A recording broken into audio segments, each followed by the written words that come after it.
Assalamualaikum warahmatullahi wabarakatuh. Bismillahirrahmanirrahim. Wassalatu wassalamu ala asyrafil anbiya'i wal mursalin sayyidina wa maulana Muhammadin wa ala alihi washabbihi ajma'in, amma ba'du. Gimana kabarnya hari ini? Alhamdulillah, semoga selalu sehat semua nggih. Karena di masa pandemi ini kita harus nantiasa menjaga kesehatan. Sebelum kita melaksanakan pembelajaran hari ini, alangkah lebih baiknya kita membaca suratul Fatihah. Al-Fatihah.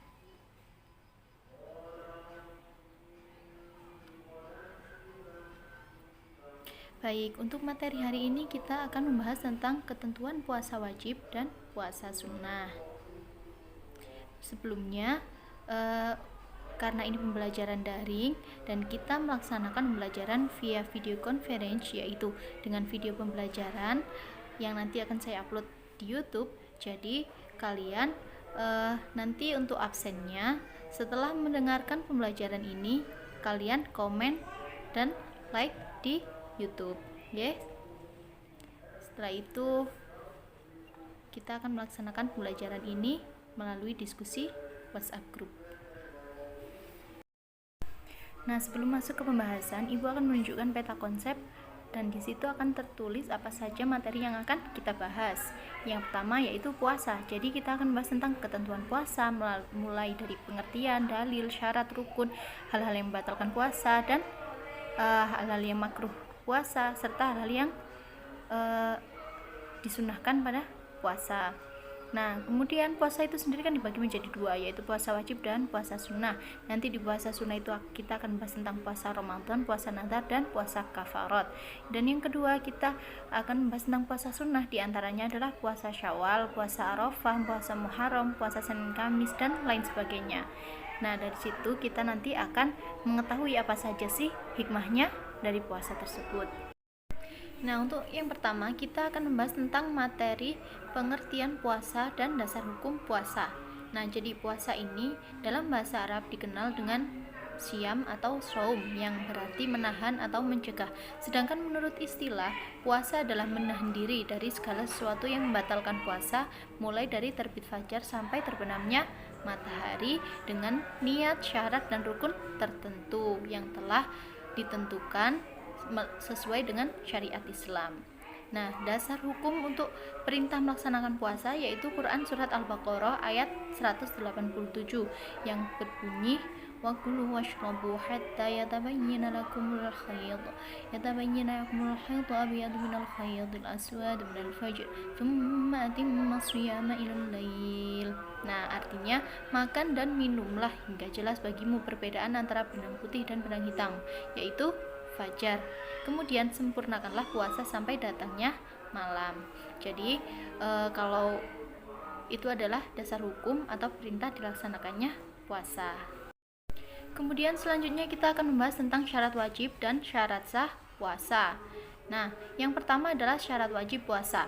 Syarat wajib puasa adalah segala sesuatu yang menyebabkan seseorang diwajibkan melakukan puasa. Adapun yang termasuk syarat wajib puasa antara lain yang pertama adalah Islam, yang kedua balik, yang ketiga berakal sehat. Jadi orang yang gila atau orang yang pingsan, pokoknya orang yang nggak sadar akalnya itu nggak wajib puasa. Yang keempat mampu atau kuat melakukannya. Kalau dia tidak mampu itu tidak wajib untuk puasa. Dan yang kelima yaitu suci dari haid dan nifas bagi wanita. Dan yang keenam menetap atau bermukim. Jadi kalau misalnya orang itu bepergian atau yang biasa dinamakan musafir, ia tidak wajib untuk berpuasa, tapi dengan ketentuan atau ada syaratnya. Bepergian tersebut itu adalah jaraknya 75 km atau kurang lebih 1 hari 1 malam. Kalau jarak yang dia tempuh itu dekat, itu masih wajib untuk puasa. Nah, selanjutnya itu syarat sah puasa. Kalau syarat sah puasa ini adalah kondisi yang harus dipenuhi oleh seorang agar puasanya diterima oleh Allah Subhanahu wa taala. Dan syarat sah puasa antara lain yang pertama adalah Islam, yang kedua mumayyiz. Nah, mumayyiz ini adalah bisa membedakan yang baik dan yang buruk, atau bisa membedakan yang benar dan yang salah. Dan yang ketiga yaitu suci dari haid dan nifas bagi wanita. Dan yang keempat, berpuasa bukan pada hari-hari yang diharamkan. Nah, setelah kita membahas tentang syarat wajib dan syarat sah puasa, selanjutnya kita akan membahas tentang rukun puasa.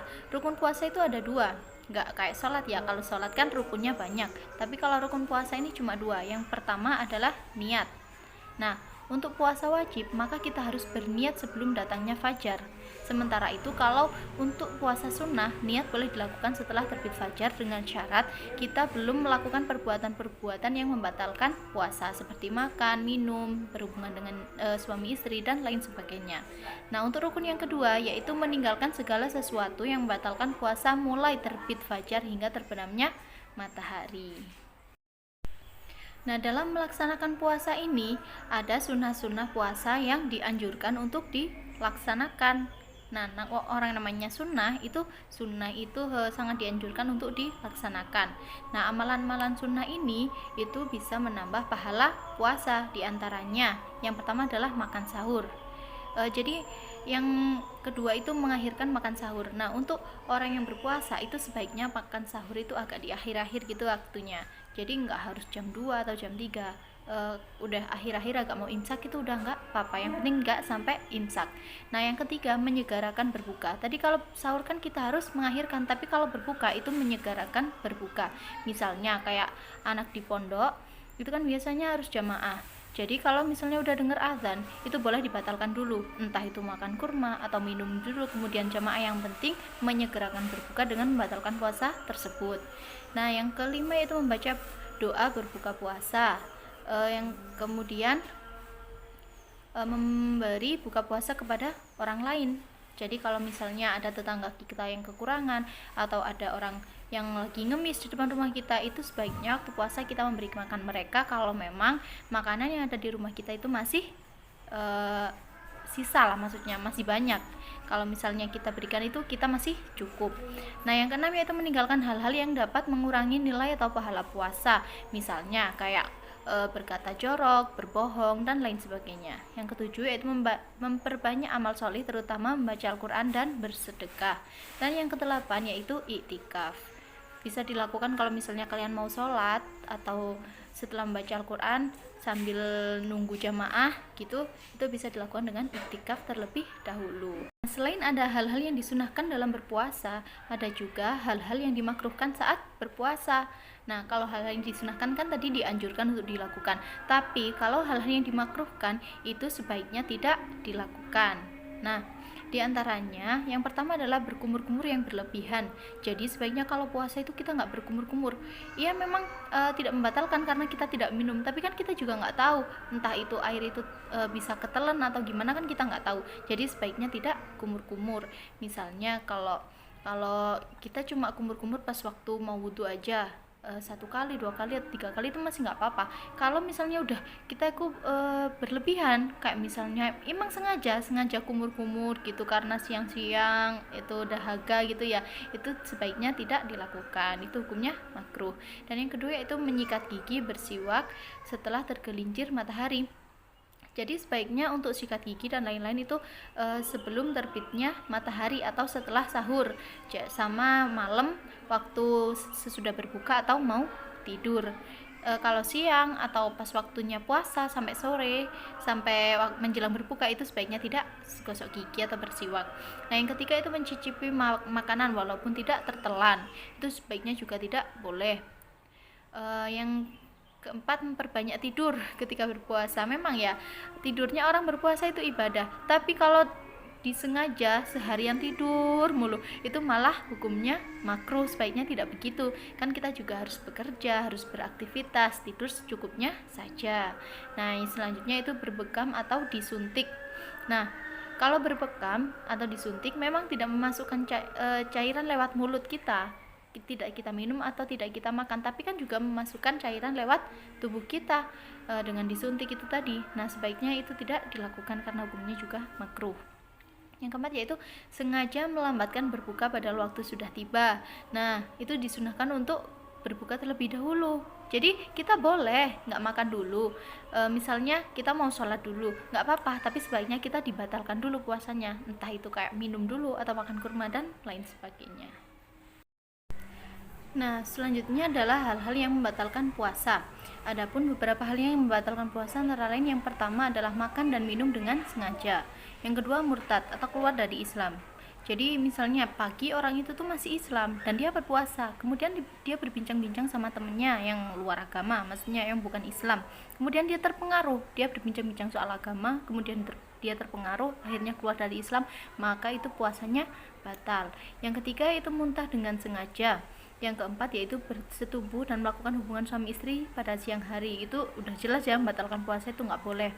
Yang keempat yaitu keluar darah haid atau nifas. Jadi misalkan seorang wanita itu paginya masih puasa, terus pas siang atau menjelang maghrib atau sore dia keluar darah haid, maka itu puasanya harus dibatalkan dan diganti di hari yang lain.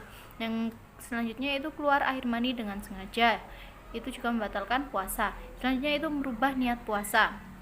Jadi misalnya kita lagi puasa Ramadan, kemudian kita ngerubah niat, lupa ya, misalnya kita kayak mengubah niat jadi puasa nadar. Nah, itu juga tidak boleh, itu membatalkan puasa. Niat ya niat, Ramadan ya Ramadan. Kalau misalnya nadar ya nadar. Jadi harus satu niatnya, nggih. Itu jadi seperti itu. Selanjutnya itu hilang akal karena mabuk, pingsan atau gila. Nah, itu juga membatalkan puasa. Nah, selanjutnya kita akan bahas tentang macam-macam puasa. Macam-macam puasa ini dibagi menjadi 4. Yang pertama itu puasa wajib atau puasa fardu, yang kedua puasa sunnah, yang ketiga puasa makruh, dan yang keempat puasa haram. Puasa fardu ini adalah puasa yang wajib dilakukan oleh umat muslim. Yang pertama adalah puasa Ramadan. Puasa Ramadan ini wajib ya bagi umat muslim yang sudah memenuhi syarat dan rukunnya. Nah, kalau puasa Ramadan itu ya dilakukan setahun sekali pada bulan Ramadan selama 1 bulan penuh. Yang kedua yaitu puasa nazar. Nah, puasa nazar ini dilakukan kalau seseorang itu memiliki janji. Jadi misalnya Ali seorang pemain sepak bola dan dia itu berjanji kalau misalkan nanti dia menang lomba sepak bolanya, dia akan puasa selama 3 hari. Nah, ketika dia menang, maka dia akan harus puasa, menjalankan puasa selama 3 hari. Dan yang ketiga adalah puasa kafarat. Puasa kafarat ini dilakukan karena dia terkena denda. Misalnya ada seorang lagi haji, nah dia tidak menjalankan salah satu syarat atau rukun haji tersebut, nah dia mendapatkan kafarat. Misalnya kafaratnya adalah memperdagangkan seorang budak atau menyembelih 1 ekor kambing. Nah, dia waktu itu tuh nggak ada dan dia nggak bisa melakukan itu, maka itu bisa diganti dengan puasa kafarat yang wajib dilakukan selama 3 hari berturut-turut. Nah, selanjutnya adalah puasa makruh. Kalau puasa makruh ini puasa yang boleh dilakukan, kita nggak dosa kalau kita melakukannya, tapi sebaiknya tidak dilakukan. Jadi kayak berkebalikan sama puasa sunnah tadi. Nah, yang pertama yaitu puasa pada hari Jumat, kecuali hari sebelumnya sudah berpuasa atau memang dia lagi puasa nazar, itu boleh. Yang kedua yaitu puasa sunnah pada paruh kedua bulan Sya'ban. Nah, seperti yang saya jelaskan tadi, kalau di awal bulan Sya'ban itu namanya puasa sunnah, tapi kalau udah di tengah bulan Sya'ban sampai akhir itu namanya puasa makruh. Nah, kemudian adalah puasa haram. Jadi puasa haram ini tidak boleh dilakukan. Kalau kita melakukannya kita malah akan berdosa, karena emang ada hari-hari yang diharamkan untuk berpuasa. Di antaranya adalah puasa hari raya Idul Fitri dan Idul Adha, itu tidak boleh. Ya emang kalian apa mau kalau misalkan temen-temennya pas waktu hari raya Idul Fitri dan Idul Adha itu makan-makan puasa sendiri, itu kan nggak adil gitu ya. Makanya sebaiknya itu sama Allah diharamkan. Nah, yang ketiga itu puasa hari tasyrik, yaitu 11, 12, 13 Dzulhijjah, itu juga tidak boleh. Kemudian puasa pada hari syak. Selanjutnya itu puasanya wanita haid dan nifas. Jadi wanita haid dan nifas itu tidak boleh untuk berpuasa. Nah, untuk materi yang terakhir yaitu hikmah-hikmah berpuasa. Jadi, kita sebagai orang muslim itu dianjurkan untuk berpuasa, karena berpuasa ini banyak sekali manfaatnya, banyak sekali fungsinya, dan banyak sekali hikmahnya. Jadi, hikmah-hikmah berpuasa itu antara lain yang pertama, puasa mengajarkan dan melatih diri kita agar disiplin waktu. Nah, waktunya kayak sahur ditentukan, buka ditentukan. Jadi kan kita disiplin, kayak waktunya makan udah ditentukan, jadi kita disiplin. Waktunya sholat kita juga nggak boleh telat. Nah seperti itu. Nah, yang kedua yaitu puasa mengajarkan kepada kita agar lebih peduli kepada sesama. Jadi biar kita merasakan gimana sih sakitnya orang yang nggak bisa makan seharian, biar kita ikut merasakan. Kemudian kalau misalkan kita berbagi makanan sama mereka, sama orang-orang yang kurang mampu atau kurang punya, jadi mereka bisa merasakan nikmatnya makan yang enak. Nah yang ketiga, dengan puasa dapat membuktikan ketaatan kita kepada Allah Subhanahu wa taala. Yang keempat, puasa dapat menumbuhkan kesadaran betapa besar nikmat Allah yang dianugerahkan kepada kita. Dan yang terakhir yaitu puasa juga merupakan sarana untuk menggembleng kita agar menjadi hamba yang bertakwa. Yaitu tadi pembahasan kita tentang materi puasa wajib dan puasa sunnah. Nah, walaupun kita belajarnya sekarang melalui daring, tapi adik-adik di rumah harus tetap belajar, harus tetap semangat belajar. Jangan main game terus, jangan main terus ya. Jaga kesehatan dan semoga kita pandemi ini cepat selesai dan kita bisa masuk sekolah kembali. Untuk tugasnya jangan lupa dikerjakan. Mungkin ini dulu dari saya, kurang lebihnya saya mohon maaf. Wassalamualaikum warahmatullahi wabarakatuh.